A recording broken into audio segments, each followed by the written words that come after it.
மூன்றாம் அதிகாரம். கண்காணிப்பை விரும்புகிறவன் நல்ல வேலையை விரும்புகிறான்.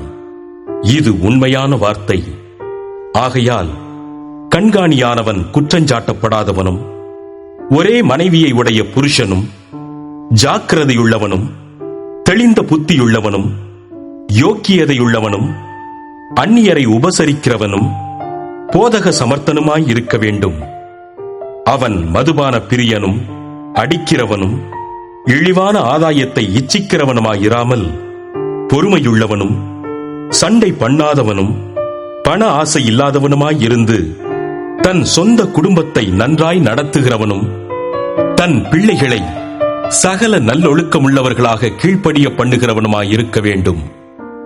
ஒருவன் தன் சொந்த குடும்பத்தை நடத்த அறியாதிருந்தால் தேவனுடைய சபையை எப்படி விசாரிப்பான்? அவன் இருமாப்படைந்து பிசாசு அடைந்த ஆக்கினையிலே விழாதபடிக்கு நூதன சீஷனாயிருக்கக்கூடாது. அவன் நிந்தனையிலும் பிசாசின் கண்ணியிலும் விழாதபடிக்கு புறம்பானவர்களால் நற்சாட்சி பெற்றவனாயும் இருக்க வேண்டும்.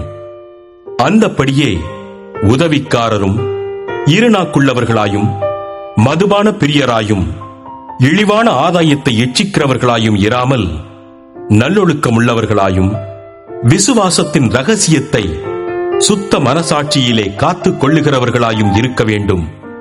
மேலும் இவர்கள் முன்னதாக சோதிக்கப்பட வேண்டும். குற்றஞ்சாட்டப்படாதவர்களானால் உதவிக்காரராக ஊழியம் செய்யலாம்.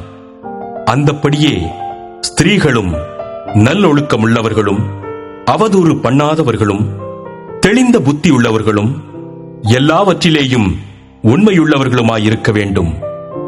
மேலும் உதவிக்காரரானவர்கள் ஒரே மனைவியையுடைய புருஷருமாய் தங்கள் பிள்ளைகளையும் சொந்த குடும்பங்களையும் நன்றாய் நடத்துகிறவர்களுமாயிருக்க வேண்டும்.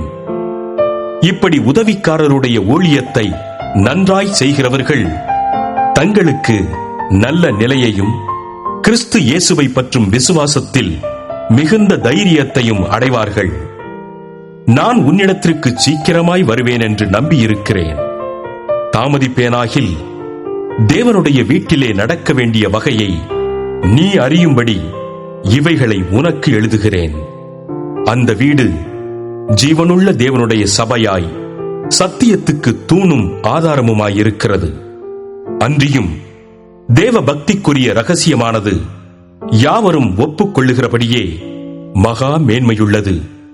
தேவன் மாம்சத்திலே வெளிப்பட்டார், ஆவியிலே நீதியுள்ளவர் என்று விளங்கப்பட்டார், தேவ தூதர்களால் காணப்பட்டார், புறஜாதிகளிடத்தில் பிரசங்கிக்கப்பட்டார், உலகத்திலே விசுவாசிக்கப்பட்டார், மகிமையிலே ஏறெடுத்துக் கொள்ளப்பட்டார்.